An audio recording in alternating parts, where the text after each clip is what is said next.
Imagine um lugar onde um satélite pode circundar a Terra em 90 minutos. Onde um turista em férias pode acordar em um quarto de hotel e deparar-se com a vista do espaço. Ou onde uma lasca de tinta torna-se uma arma letal, capaz de abrir um buraco em uma espaçonave. Tudo isso é possível na órbita da Terra, a porta de entrada para o sistema solar. É o território de astronautas, do lixo espacial e dos aventureiros mais radicais.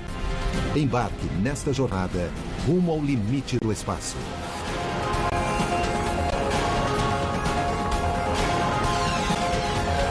O universo, o limite do espaço. Em um futuro não muito distante, um humano irá tripular um foguete, sentar-se em uma plataforma e lançar-se na órbita terrestre a 190 mil metros de altura. Vestindo uma roupa espacial de alta tecnologia, irá observar através do visor de quartzo e se deparar com uma vista incrível. Estar na baixa órbita terrestre é espetacular. Ao olhar para cima, enxergamos apenas o negrume do espaço sideral. E as estrelas. Elas brilham até mesmo durante o dia. Ao olhar para baixo, vemos o brilho azul nebuloso do gigantesco oceano bem abaixo dos nossos pés. Este observador é um mergulhador espacial, uma nova espécie de aventureiro radical. Ele solta o cinto de segurança, colocando-se à beira do espaço. Dá uma última olhada para o universo e salta, caindo de encontro à Terra. O mergulho espacial é uma das inúmeras ideias futurísticas planejadas para a órbita terrestre, a zona do espaço que rodeia a Terra e fica 190 mil metros acima do nível do mar. É onde ficam os satélites e as estações espaciais. E poderá ser o território do esporte radical supremo, o mergulho espacial.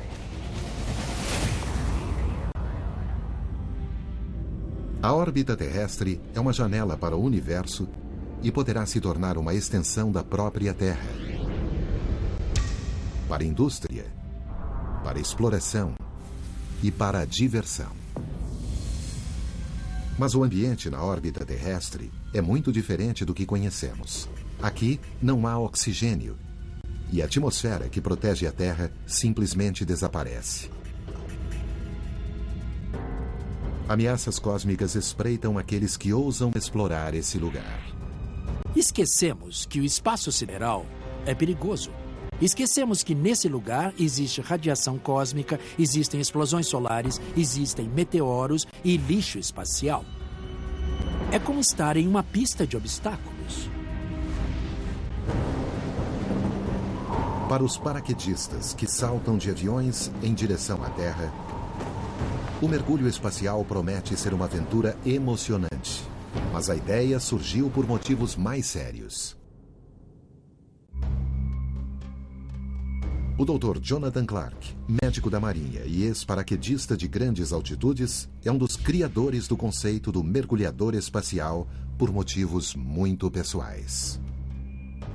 Eu fui contratado pela NASA para trabalhar em operações espaciais. E minha esposa era uma astronauta.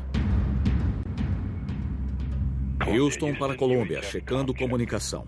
Ela morreu na missão Columbia em 2003.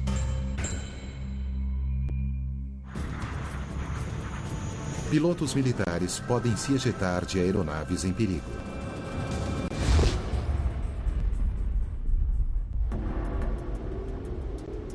Mas não há procedimento de emergência para os astronautas se ejetarem de uma espaçonave durante um evento catastrófico.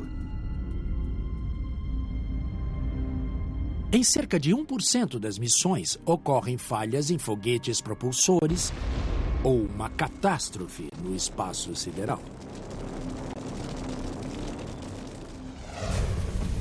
O traje de mergulho espacial poderá se tornar um novo dispositivo de segurança para astronautas em missões no espaço. E seu primeiro teste será um salto de 48.700 metros. Para sobreviver à reentrada, o traje de mergulho espacial possui alguns aspectos especiais. Um macacão protetor especial isola a variação de 40 graus negativos a 240 graus de calor gerados pela reentrada. Pequenos jatos de gás em cada luva direcionam o astronauta na falta de gravidade.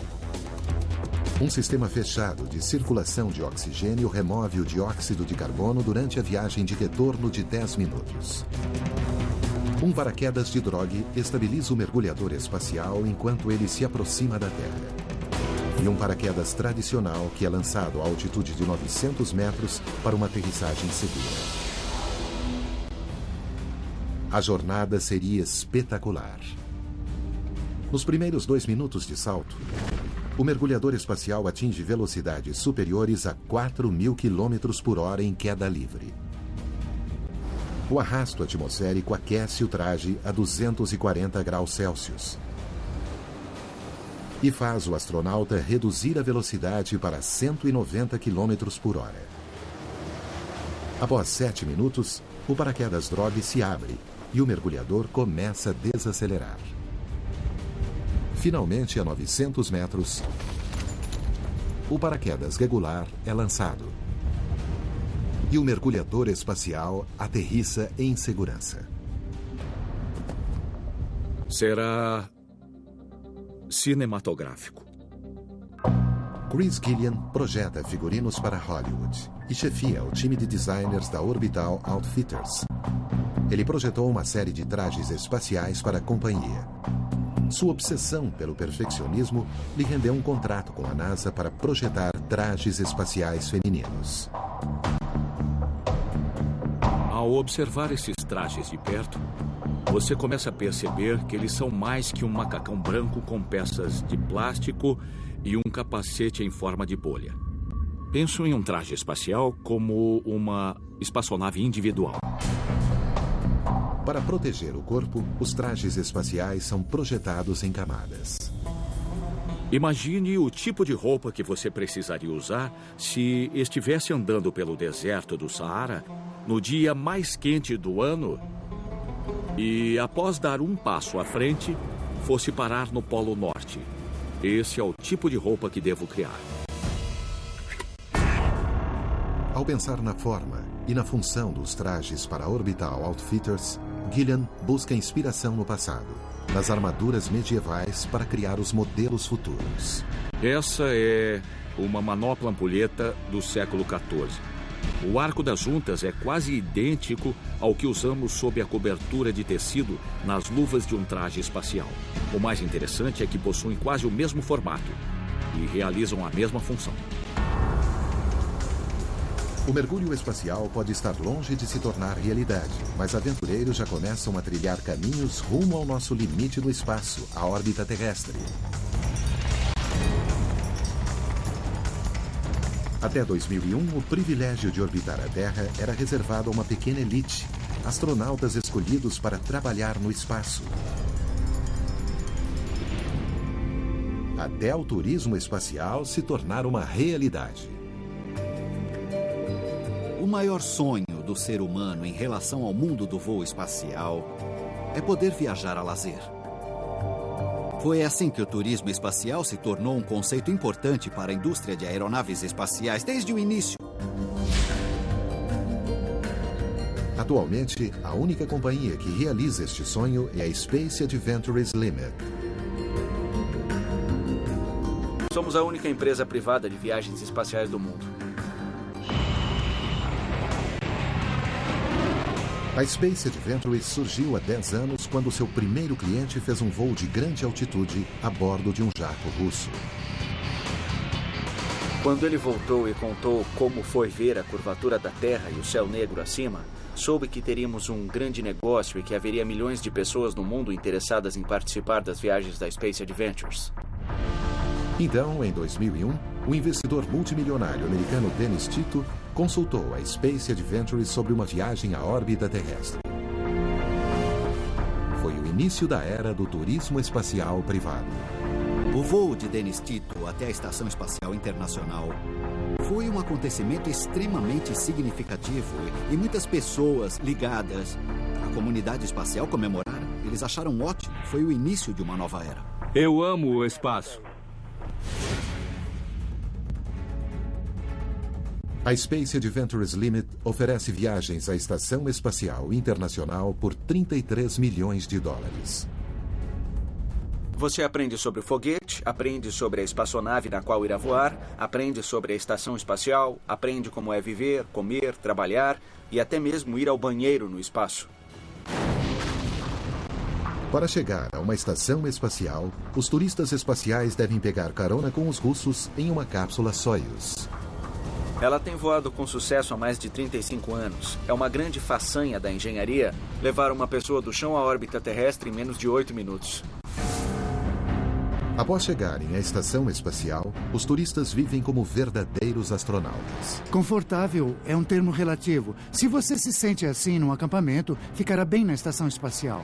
Se está acostumado a viver ao ar livre, sem todo o conforto de uma casa, então ficará bem confortável vivendo numa espaçonave. A comida é ótima, mas não irá até lá por isso. O prazer real do espaço é poder flutuar, ver a Terra e fazer parte do futuro da exploração espacial. E poder ver como é pisar fora do planeta e ir onde poucas pessoas estiveram antes. Verá a Terra em toda a sua glória e esplendor. Verá o Sol nascer e se pôr 16 vezes por dia, pois viajará muito rápido ao redor da Terra. Atualmente, uma viagem ao espaço é cara demais para um cidadão comum. Se você quiser dar uma volta na órbita inferior terrestre, isso irá lhe custar $4.500 por quilo. É o seu peso em ouro. Hoje, companhias estão projetando novas espaçonaves para tornar as viagens mais acessíveis. Não sei quando a viagem custará $4.000, mas esse dia jamais chegará se não começarmos cobrando $40 milhões. A Space Adventures Limit tem grandes planos para expandir suas ofertas no espaço. Um de nossos clientes fará uma caminhada no espaço pela primeira vez. Também estamos muito empolgados com o nosso programa de voo ao redor da Lua. Em uma viagem ao redor da Lua, os passageiros poderão chegar a 100 quilômetros da superfície lunar. O envio de cidadãos comuns ao espaço mudou os paradigmas da exploração espacial. Nós realmente derrubamos a porta para o resto da indústria. Hoje existem muitas pessoas interessadas em abrir essa fronteira e investir nos voos particulares. Esperamos entrar para a história como os catalisadores que incentivaram o surgimento dessa indústria. Talvez a parte mais emocionante da aventura seja chegar à fronteira espacial. Mas o espaço é imenso e possui ameaças bem diferentes daquelas encontradas na Terra. A órbita terrestre, nosso limite do espaço, é dividida em 3 partes. A órbita terrestre inferior é um cinturão de 1.770 quilômetros de diâmetro. É o mais próximo da atmosfera terrestre, apenas 190 mil metros acima do nível do mar. As órbitas inferiores possuem muitas vantagens. Em primeiro lugar, a maioria das missões tripuladas do programa espacial ocorrem nessa região. 210. É o lançamento do ônibus espacial Endeavour. Além disso, satélites de espionagem, satélites de comunicação, satélites de meteorologia, todos ocupam a órbita terrestre inferior. A órbita inferior é como uma cidade grande, cheia de atividade. O telescópio Hubble e a Estação Espacial Internacional ficam na órbita inferior. Soyuz e o ônibus espacial completam suas missões aqui. Pessoas e objetos na órbita inferior podem circundar a Terra em apenas 90 minutos. 45 minutos no lado claro e 45 no lado escuro da Terra. Permissão para pousar. Câmbio. Exceto por algumas viagens à Lua, todas as viagens do homem ao espaço foram à órbita inferior terrestre. A importância da órbita inferior é que, se não podemos alcançá-la, não podemos ir a lugar algum. E o objetivo da viagem espacial é ir a lugares distantes da Terra. A órbita inferior terrestre é o ponto de partida para esse objetivo. Acima da órbita inferior, há uma região chamada órbita terrestre média. Essa larga extensão de espaço situa-se de 2.000 a 22.000 quilômetros acima da Terra. Satélites de comunicação são lançados em órbita nessa região, incluindo satélites de posicionamento global. Satélites GPS orbitam a Terra a cerca de 19.000 metros, no que chamamos de órbita semissíncrona. Basicamente, eles orbitam a Terra 2 vezes ao dia, uma vez a cada 12 horas. O GPS é posicionado em 6 planos orbitais. Imagine que temos 6 órbitas ao redor da Terra, com a mesma distância entre elas, com 4 ou 5 satélites por plano orbital. Assim, temos uma cobertura completa de todo o planeta. Os satélites GPS ficam a essa altitude para que outros satélites sejam visíveis em qualquer lugar da Terra, a qualquer hora do dia. São necessários 4 satélites para determinar a localização exata de alguma coisa. O primeiro dará a posição geral, o segundo irá refinar a área, assim como o terceiro. E, finalmente, o último dirá exatamente onde está. Na órbita média terrestre também são encontrados os perigosos cinturões de radiação Van Allen. Esses cinturões de partículas de energia podem fazer com que um satélite de 300 milhões de dólares perca o controle e sua radiação é mortal para o ser humano. Os cinturões se estendem a partir da Terra como anéis alongados. Os satélites são posicionados em altitudes específicas para evitar esses destrutivos cinturões de partículas solares. Ainda mais distante, fica a alta órbita terrestre, ou órbita geossíncrona. Se a órbita inferior parece uma cidade grande, a alta órbita é um latifúndio rural. De 35.000 a 56.000 quilômetros acima do nível do mar, satélites pairam sobre a Terra com uma vista espetacular. Mais de 2.000 satélites localizam-se nessa órbita. Estes satélites parecem estar parados. Eles completam uma volta ao redor da Terra a cada 24 horas, assim como nós. Portanto, temos a ilusão ótica de que eles estão parados no espaço sideral. Antes de chegar à órbita terrestre, um objeto deve deixar o solo em direção ao espaço. Para isso, o foguete ou espaçonave deve alcançar a velocidade apropriada e atingir uma direção e altitude específicas.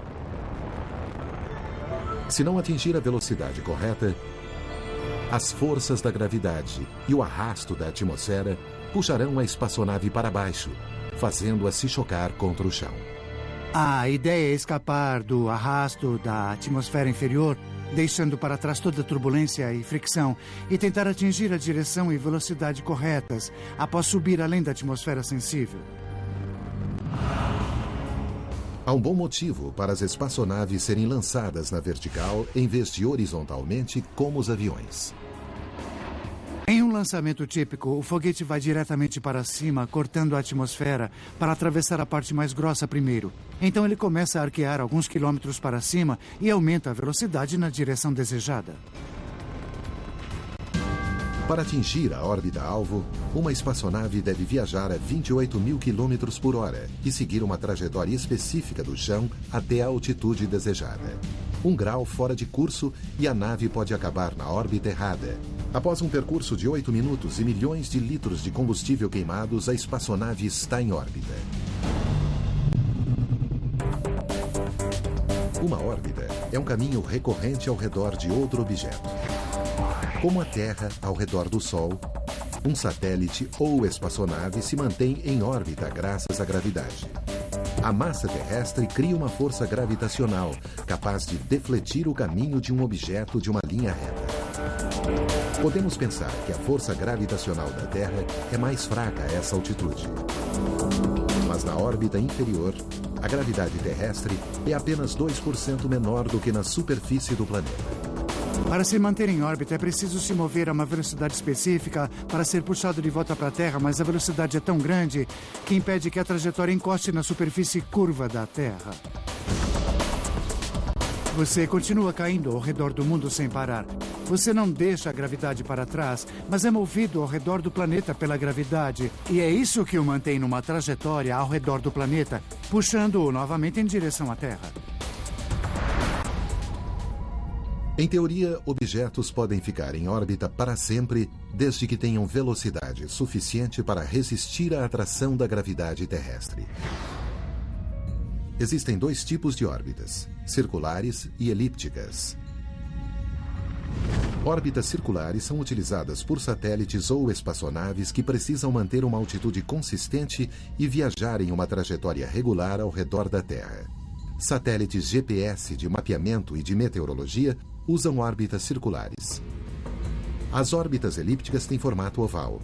Elas são utilizadas quando é preciso alcançar grandes altitudes, sem a necessidade de mudar a trajetória para uma órbita circular mais alta. Espaçonaves que carregam satélites para órbitas altas usam órbitas elípticas para entregar suas cargas.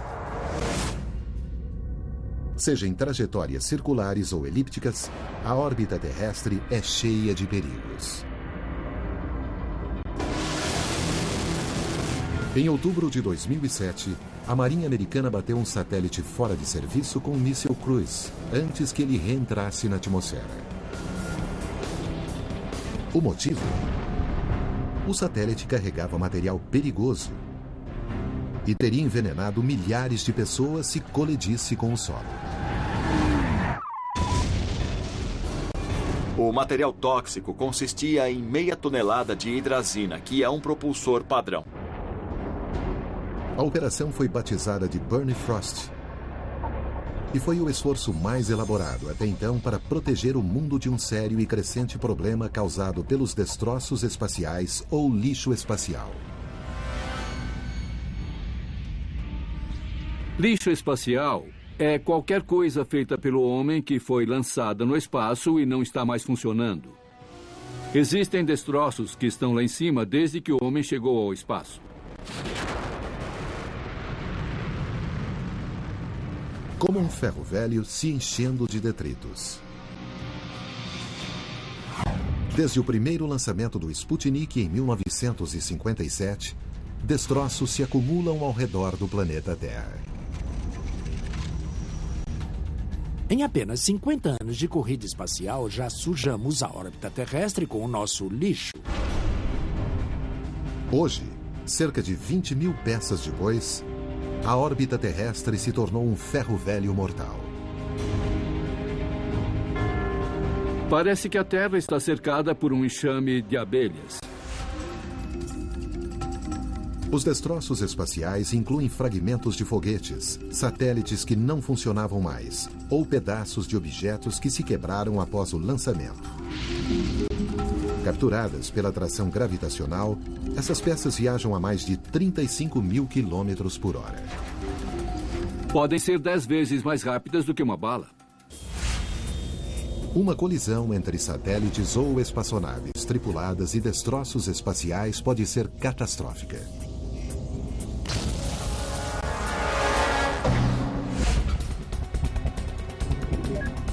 O Centro de Operações Espaciais Conjuntas é uma unidade secreta de vigilância da Força Aérea, cujo trabalho é rastrear qualquer objeto que orbite a Terra, incluindo destroços espaciais. Usamos uma série de sensores diferentes ao redor do mundo, conhecidos como Rede de Monitoramento Espacial. É uma rede de 29 estações ao redor de todos os radares do mundo, bem como os telescópios ópticos que rastreiam mais de 18 mil objetos feitos pelo homem no espaço. Isso inclui satélites ativos, satélites inativos e também os foguetes responsáveis pelo lançamento desses satélites, assim como destroços que simplesmente se soltaram.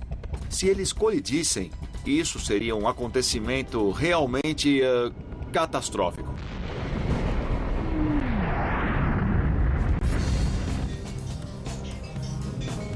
Para serem rastreados, os destroços devem ter pelo menos 5 centímetros. Existem muitos objetos menores que não podem ser rastreados. Durante algumas viagens no ônibus espacial, víamos pequenos buracos nas janelas do tamanho de pontas de lápis. A maior quantidade de destroços está situada na órbita inferior terrestre. Em 2008, a colisão intencional de 2 satélites criou um escândalo internacional, lançando uma nuvem de destroços jamais vista na órbita inferior terrestre.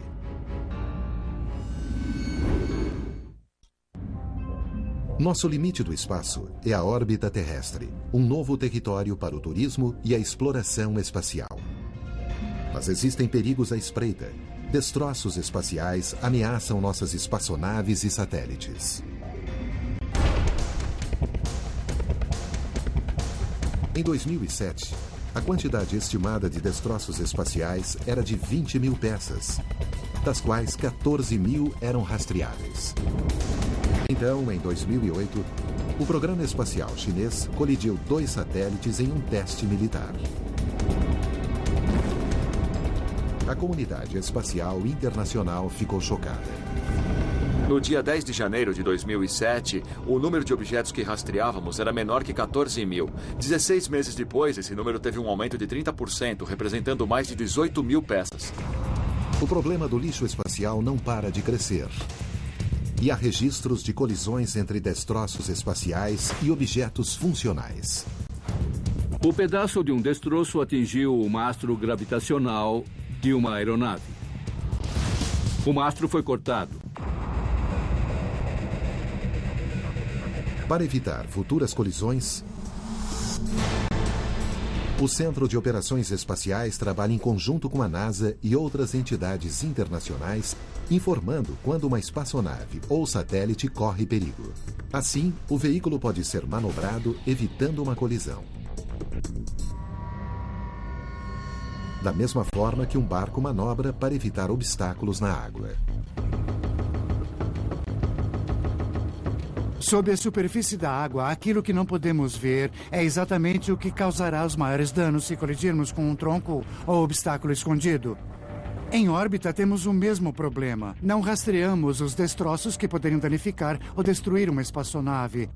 E contamos com o fato de que é improvável estatisticamente colidir com um obstáculo ao desviar de outro, mas isso pode falhar algum dia.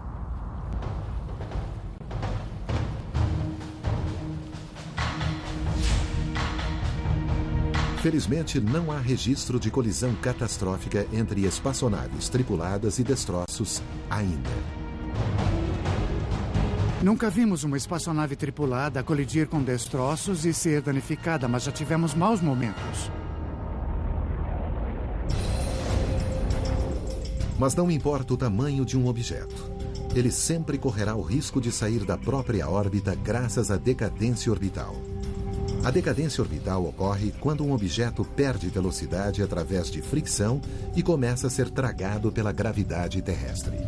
A atração atmosférica é a principal causa da decadência orbital, como um ciclista em uma estrada. Quando pedalamos a uma velocidade constante, estamos balanceando a força de nossos músculos contra a fricção dos pneus no solo e a resistência do ar pelo qual nos deslocamos. Podemos superar essa resistência em uma bicicleta com nossos músculos ou no espaço usando foguetes para nos propulsionarem, aumentando a velocidade e superando a resistência do ar. É isso que acontece no espaço para que a estação espacial não entre na atmosfera da Terra e exploda. Se o foguete parar de propulsionar, a resistência do ar o fará perder velocidade até parar completamente e reentrar na atmosfera terrestre e cair.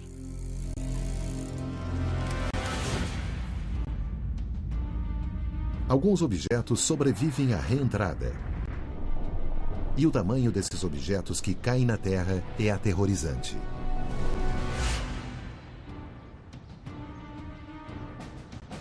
Nos últimos 40 anos, 17 mil pedaços de destroços espaciais sobreviveram à reentrada. No ano de 1997, um tanque de aço de 260 quilos aterrissou a apenas 45 metros da casa de um fazendeiro no Texas. Ele não ficou muito contente com aquilo. Se um pedaço de destroço sobrevive à reentrada, ele viaja a velocidades subsônicas de 190 km por hora até atingir o solo. Tivemos o registro de uma reentrada sobre a cidade do Cabo, na África do Sul. Foi durante o dia. Havia pessoas trabalhando nos campos. Houve um grande estrondo. E quando olharam para cima, viram o objeto caindo. A Corporação Aeroespacial, em El Segundo, na Califórnia, é uma instalação que coleta e estuda lixo espacial para o exército e empresas privadas. Isto é um pedaço de lixo espacial que caiu na atmosfera terrestre. É de um foguete que foi usado para colocar um satélite GPS em órbita. Aqui podemos ver onde o suporte derreteu durante a queda do objeto. Na verdade, retiramos algumas amostras para tentar entender o que aconteceu com o material, o quanto ele aqueceu, e usamos as informações para melhorar nossos modelos.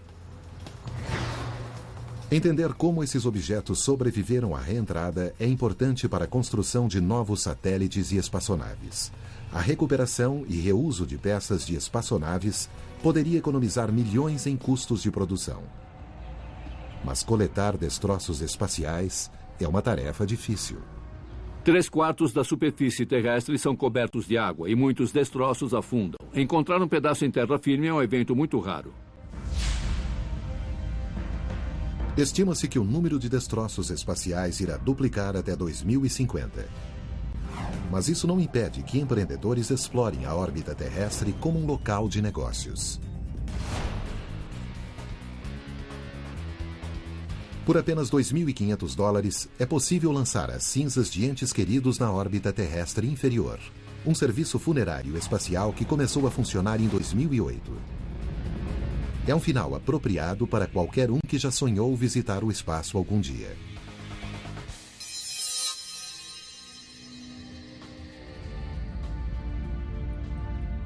Esta é apenas uma de muitas ideias que empreendedores estão desenvolvendo para a órbita terrestre. Mas para manter um negócio no espaço, é preciso encontrar uma maneira de ocupá-lo definitivamente. Aqui estamos nos primeiros anos do século XXI e prevejo que o espaço se tornará um parque industrial. A Skylab e a Estação Espacial Internacional foram experimentos bem-sucedidos de habitação a longo prazo no espaço. E se as companhias privadas também pudessem lançar espaçonaves na órbita terrestre? Acredito que fomos e ainda somos a primeira companhia a implantar estruturas desse tipo.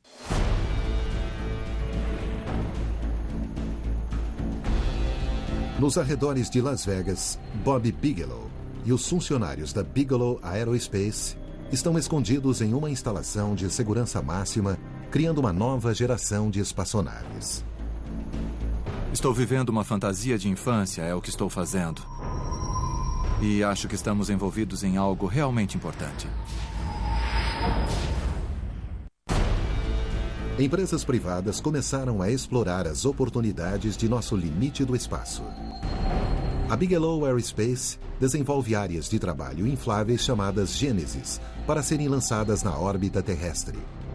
A tecnologia foi inspirada pela NASA. Encontrei um artigo sobre uma tecnologia na qual a NASA estava trabalhando. E pensei, minha nossa, isso é demais. A NASA desenvolveu um módulo inflável, um compartimento chamado Transhab. Queriam adicioná-lo à estação espacial para proporcionar mais espaço, mas a NASA não pôde bancar a execução desse plano. Eventualmente, após alguns anos, conseguimos obter as licenças da NASA para as patentes. O conceito é genial. As espaçonaves Bigelow são casulos infláveis presos ao nariz de um foguete não tripulado. Após o lançamento, eles se expandem e triplicam de tamanho, atingindo o tamanho máximo ao entrar em órbita. Em uma viagem de foguete, não há muito espaço disponível. É como esta garrafa. Esse é o tamanho dela e pronto. Mas se colocarmos alguma coisa aqui dentro que possa se expandir e triplicar seu tamanho original, teremos muito mais espaço para trabalhar. Usamos gás comprimido para expandi-lo totalmente. A espaçonave inflável pode ser adaptada para ter inúmeras funções. Laboratório de pesquisas, instalação industrial, hotel, todos os setores emergentes da órbita terrestre. Podemos atender a uma variedade de clientes. E eles só precisam pagar pelo tempo em que estiverem interessados. A espaçonave é montada com materiais extremamente duráveis, porém maleáveis, um sistema de material macio. Usamos sistemas de material macio no dia a dia, usamos pneus. Os sistemas infláveis podem ser muito confiáveis e muito resistentes. Bigelow não está preocupado com a confiabilidade de seu sistema de lançamento. Ele utiliza os foguetes Nepper 18, usados pelos russos para transportar as cargas mais valiosas. Eles possuem cerca de 1.100 desses foguetes com mísseis nucleares atualmente. Não vamos falhar por causa de um foguete. Após entrar em órbita, o módulo será alimentado por 4 painéis solares da mesma forma que a estação espacial. A espaçonave Genesis representa uma nova geração de estação espacial, muito mais avançada do que os modelos projetados atualmente pelo governo americano. O que estamos projetando, se tivermos sucesso, é uma embarcação muito mais segura para abrigar seres humanos do que essas latas de alumínio. Nosso casco de estrutura inflável é adequado para proteger contra qualquer tipo de alteração termal, chuva de meteoros e alterações de radiação. A Bigelow Aerospace possui atualmente 2 espaçonaves particulares, Genesis 1 e 2, orbitando a 500 mil metros da Terra. São as únicas espaçonaves privadas desse tipo orbitando o limite do espaço.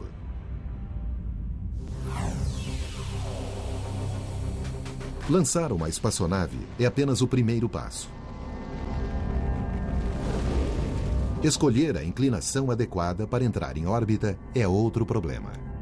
A orientação de uma órbita é apenas uma medida de inclinação a partir da linha do Equador.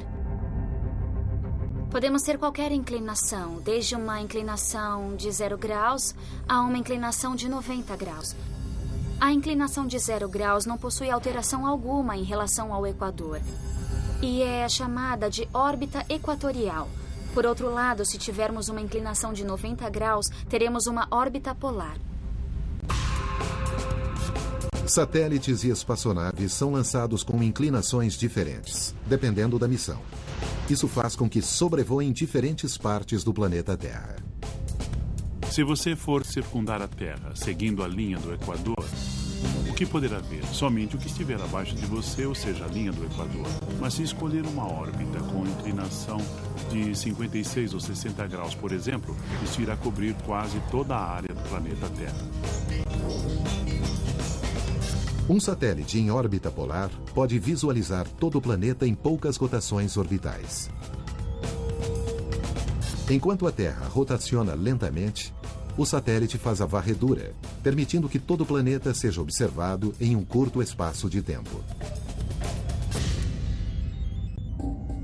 Em missões de espionagem ou observação, órbitas heliosíncronas permitem que os satélites passem pelo mesmo ponto da Terra todos os dias no mesmo horário. Eles mudam 1 grau a cada dia terrestre para ficar em sincronia com o Sol em uma determinada localização. Quando há necessidade de comunicação constante, satélites geossíncronos são posicionados longe da Terra para que continentes inteiros fiquem sob seu cone de visão. Ele se iguala à rotação da Terra e, para se flutuar no céu, esse tipo de satélite acaba possibilitando o contato constante com as emissoras de rádio e televisão lá embaixo, na superfície terrestre. A órbita terrestre é a extensão natural da ocupação humana no espaço. Se tudo der certo, a industrialização do limite do espaço acontecerá em um futuro próximo.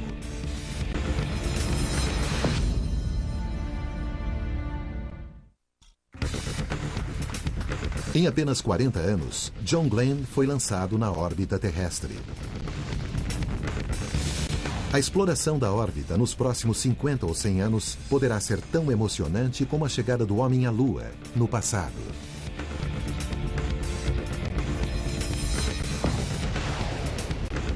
A Bigelow Aerospace já atingiu um marco ao lançar os casulos Genesis 1 e 2 em órbita. Mas será que as futuras espaçonaves poderão transportar cidadãos comuns? Ninguém fez isso antes. O ser humano já esteve no espaço, mas nosso objetivo é popularizar essa experiência. Este é o Sundancer, Um módulo habitável de 300 metros cúbicos com capacidade de sustentar até 3 seres humanos por tempo indeterminado. É necessário todo um sistema de suporte à vida para garantir que o ambiente seja sustentável para uma tripulação de 3 pessoas. Isso inclui dispositivos que controlem a composição do ar, um sistema que injete oxigênio e recicle o gás carbônico, além de um controle bastante rigoroso da temperatura e da umidade. Uma espaçonave Sundancer será mais espaçosa que a Estação Espacial Internacional. Eventualmente, múltiplos casulos serão interconectados como um brinquedo de montar, proporcionando instalações mais amplas. O tipo de formato que poderá escolher vai depender do objetivo, da missão dessa espaçonave. Como os pioneiros que se lançaram ao mar em busca de novas terras, eles avançam em território inexplorado.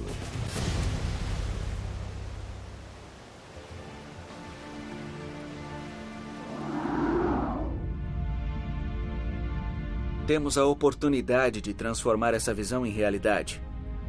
E até agora, é exatamente o que estamos fazendo. Eles fazem parte do grupo que sonha com a ocupação permanente do limite do espaço. Mas uma coisa é certa. Precisamos de um método mais rápido para levar espaçonaves, carga e pessoas ao espaço, se quisermos colonizar a órbita terrestre. As ideias são formidáveis. Existe uma série de projetos, como elevadores espaciais. Que tal uma fonte espacial? Uma onda de partículas altamente energizadas levaria a carga até a órbita terrestre. O objetivo é encontrar uma maneira barata de transportar esses materiais até o espaço. Talvez os recursos espaciais possam ser minerados em instalações na própria órbita terrestre. Bastaria usar os recursos da Lua e de asteroides próximos para construir instalações no próprio espaço, sem ter que gastar dinheiro para levá-las do solo. Por exemplo, Lewis e Clark, quando viajaram através do continente americano, não levaram toda a água potável e lenha que havia em St. Louis para o oeste, usaram o que encontraram pelo caminho. O maior tesouro da órbita terrestre pode ser a energia sustentável. Imagine uma série de painéis solares gerando energia suficiente para iluminar um continente. Esse é o caminho mais promissor a ser explorado no espaço nos próximos 50 anos. É encontrar uma maneira de projetar coletores solares baratos e construir antenas de coleta no solo para utilizarmos a energia solar e reduzir a dependência por suprimentos e combustíveis finitos que temos aqui na Terra. Uma coisa é certa. O limite do espaço é o caminho para explorações futuras. O ponto de partida, rumo aos confins do universo. Estou muito animado com o futuro daqui a algumas décadas, quando a Terra se transformará no Jardim do Éden da humanidade. Será o local onde cuidaremos da natureza, dos parques. Será o local da diversão, das coisas que amamos e cuidamos. E todas as coisas que fazemos em termos de manufatura e extração de recursos, energia e mineração, essas coisas serão feitas no espaço. E a órbita terrestre inferior será o portal de entrada para o resto do sistema solar.